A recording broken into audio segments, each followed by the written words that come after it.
Oh boy, a lot of people are definitely having some very serious doubts about this particular clip. We're about to ruin your summer if you're a bad guy. So I'm just warning you now, like, don't buy movie tickets because you're probably not going to cash them in. Unless you're a part of a powerful criminal organization and gang that, of course, is a part of the Jeffrey Epstein client list that still hasn't been held responsible for their crimes.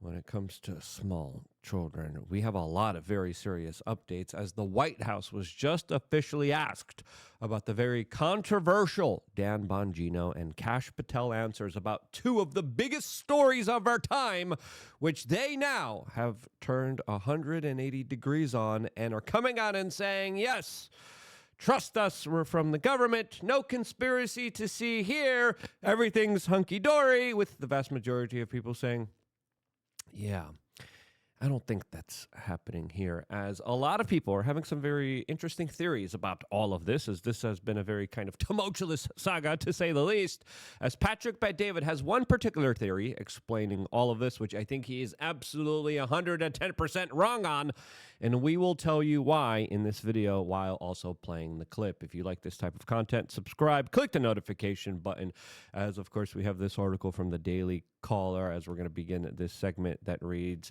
the White House spokesperson's answer if Trump is satisfied with Bongino's assassination attempt explanation is, well, you got to watch the clip. They always make you watch the clip now.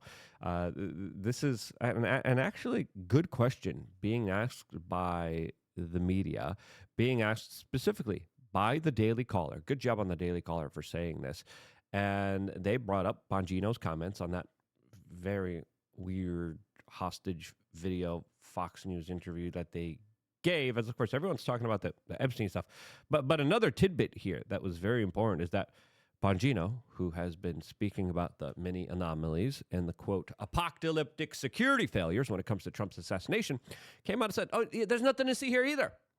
As of course, Kash and Bongino took their time and very carefully answered each question with nuance, except for those two very controversial questions, which they kind of brushed off and said, yeah, it's cool, don't worry about it. We saw some files, we got briefings. Everything is like the government says it is, believe us. And I'm like, wait, what? Thanks, Carolyn. Last week, the president told Brett Baier that he trusts his people, but thinks that the official narrative on his assassination attempts are, quote, a little bit odd. FBI Deputy Director Dan Bongino said days later that there's no conspiracy to find, and as he put it, quote, the there that you're looking for is not there. My question is the president personally satisfied with the investigations into the attempts on his life? And does he agree with Deputy FBI Director, or does he think there's more to it? Well, in the lead up to your question, you answered your own question with the president's own words, and I'll leave it at that. Yeah. As of course, what else do you answer? What else do you say during that kind of very awkward kind of exchange? Oh yeah, the president said so. Yeah, it's totally cool. Don't worry about it. It's totally fine. I don't think it is. As a lot of people, especially in the alternative media, that have predicted this. If you looked at our YouTube channel, we were telling you, hey, they're banning, they're censoring, they're threatening, they're arresting, they're trying to put Donald Trump in jail. The next step, because all of this wasn't working, was that they're probably going to take him out. And I said that weeks before the Trump assassination attempt. It was also other online alternative independent media personalities that said, look, the trajectory of where this is going with how they're trying to stop Trump here and all of it not working means that they're going to probably take the ultimate step here. And we were right all along, seeing it all play out in front of us. And then we're told, oh, no, don't worry about it. It's fine. No, there's a lot of particular things to worry about here.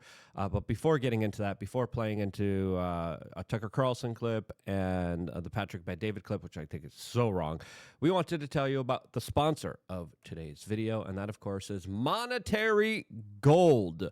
There is a well-known saying on Wall Street, sell in May and go away. This year, even the big players are echoing that sentiment. Bank of America, UBS are both arguing caution, advising investors to sell the rally. Markets are still struggling to regain their footing.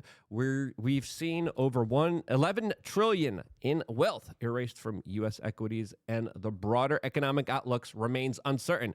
Historical periods like this have often led to increased central bank intervention, which more often than not means more money printing and a weaker dollar. In uncertain environments, one asset has shown remarkable resilience and thousands of years.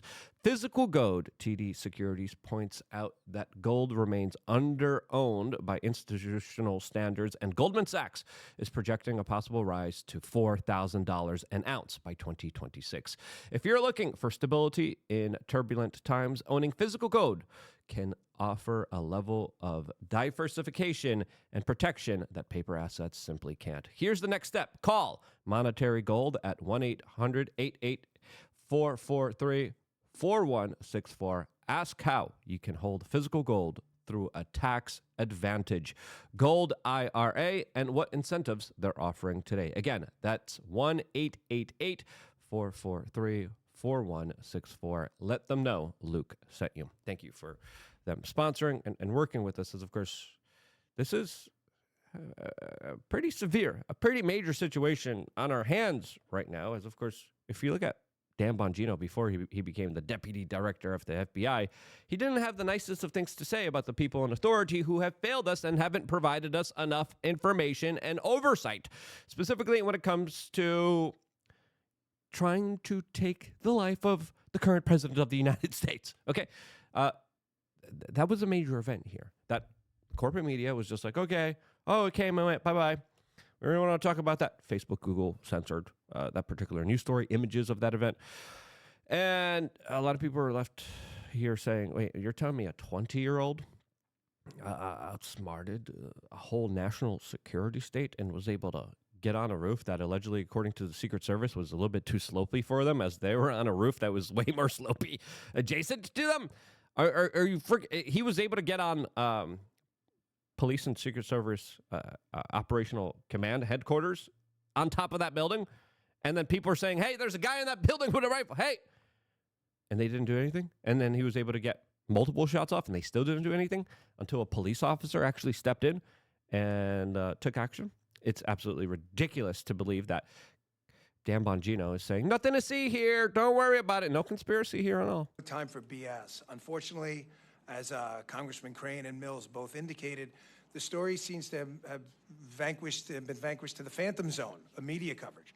It's amazing how we're still talking about JFK's assassination, but nobody seems to want to talk about President Trump being shot in the head on national television, despite the fact that we have no answers. So I have 5 minutes, so I want to keep... Yeah, we have no answers at all. We still don't have any answers. And that to me is very troubling, since a lot of people do believe that there was a conspiracy. And I think they are right to believe that, with just the kind of weird circumstantial coincidences and apocalyptic security failures that have happened here that do highlight how there's probably not just a coincidence here.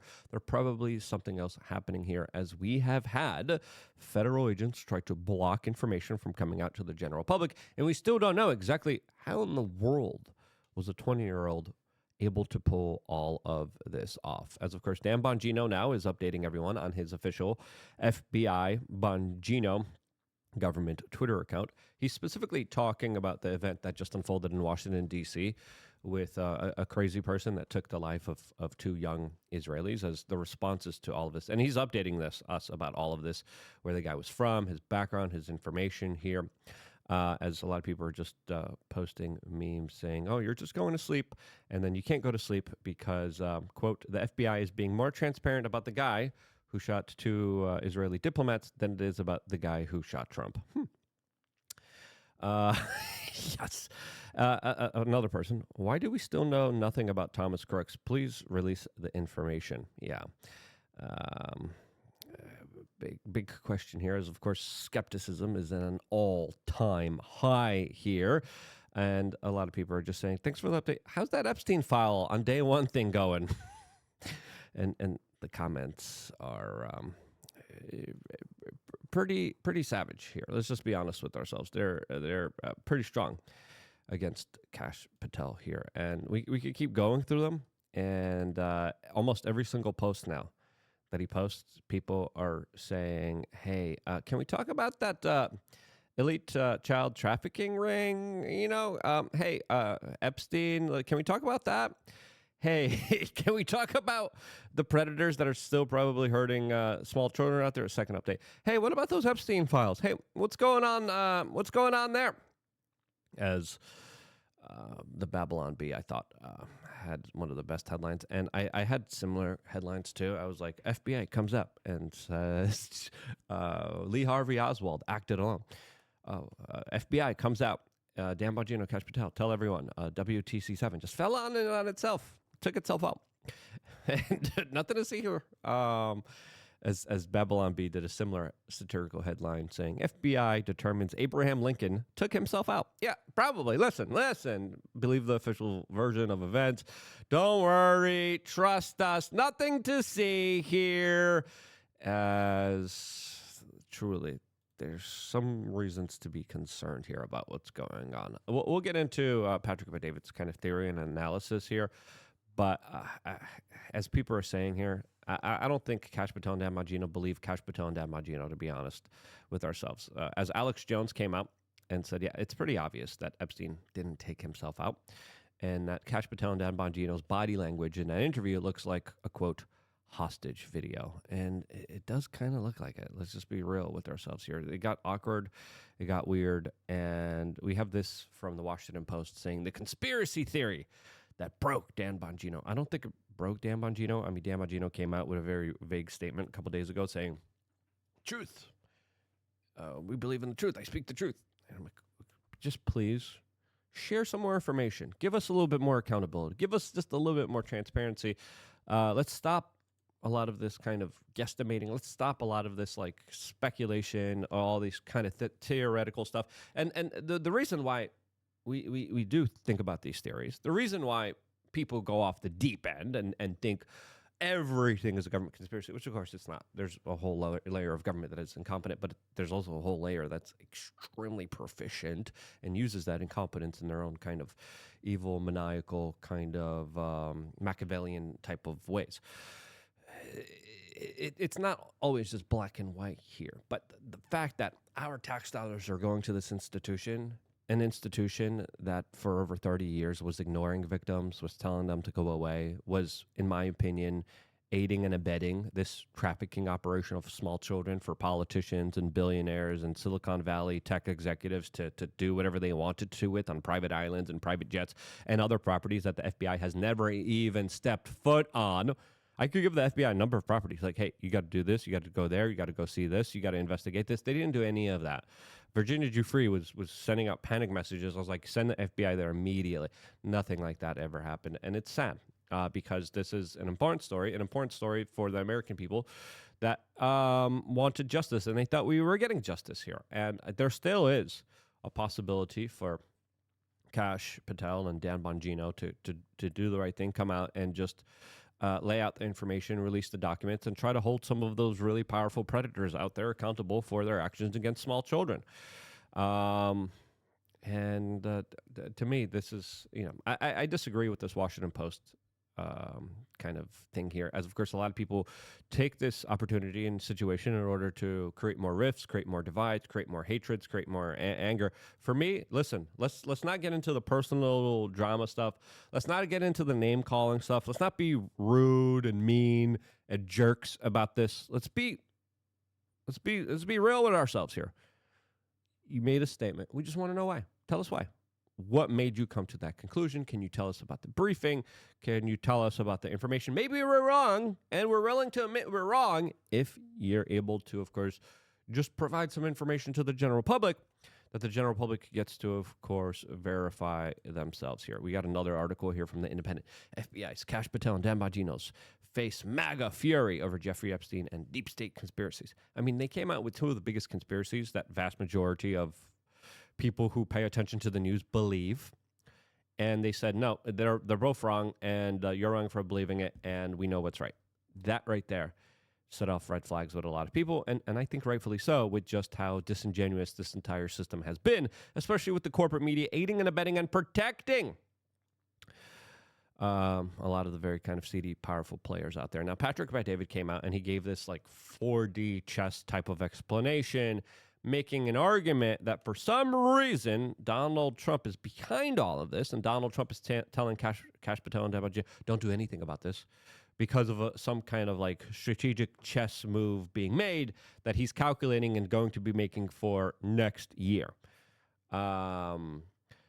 Which, let's just play in fairy tale land. Let's just play in make-believe land. Let's just pretend. Let's just say that's true, which I don't think it is. Here's some of his comments that explain this in his own words, just to be a little bit more not disingenuous towards him. As a leverage of negotiating against the enemy. So think about it this way. What if they had proof on what happened with Crooks? Should you drop it now, or do you need to hang on to that for the next 4 years to have control? What control of what? You're talking about?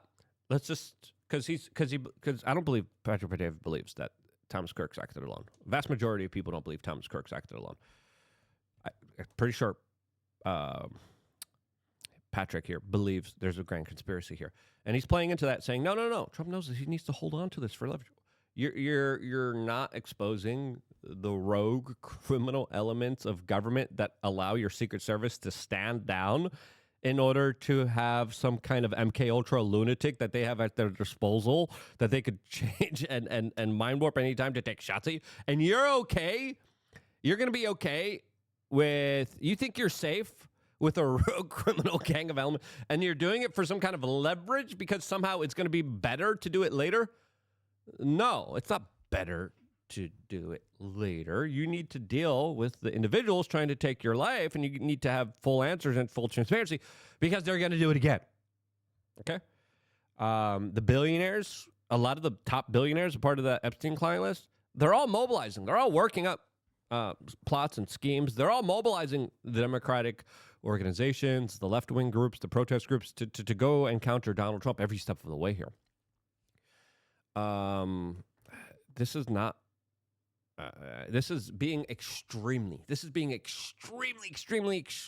generous towards this administration. But it still is a small possibility, and it's worth debating and entertaining. But I would argue that this is either the dumbest move ever, because it just doesn't make any sense at all. Hey, rogue criminal gang of very extremely powerful people who are within government that are trying to take me. Let's keep them there because it's going to be better if we stop them later. What? And authority. If you had people take shots at you, like trying to take your life, trying to put you in jail for 700 years, right? Going through your wife's underwear drawer in front of you, right? If you had such a rogue criminal gang or organization going after you every step of the way, would you say, yeah, let them be? We'll get them later, guys. Don't worry. We got other list of priority. No. What happens if you hang on to that? You're saying he's playing his cards close to the vest. All I'm he saying knows is something, and he's doing misdirection. If I knew Crooks was an asset that was mind control tied to somebody else was working with him, why would I release it now? Why does he need that ammunition right now? He doesn't need it yet. He's going to need it. Trust me. The war hasn't even started yet on what they're going to try to do to destroy this guy. The war. Yeah. They took shots at him. Okay. You would want to address the people who took shots at you first, because they're going to still take shots at you.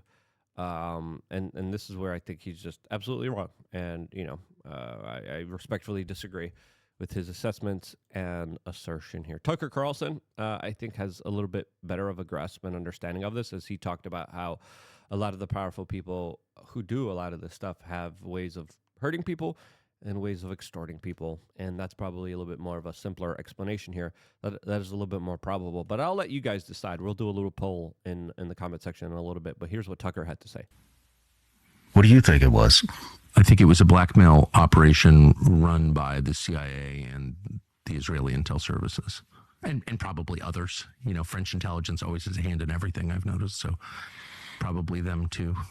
But the usual, darkest forces in the world colluding to make rich and powerful people obey their agenda. I mean, look, though, I don't understand why and nobody has come out on it. Nobody has come out on it, right?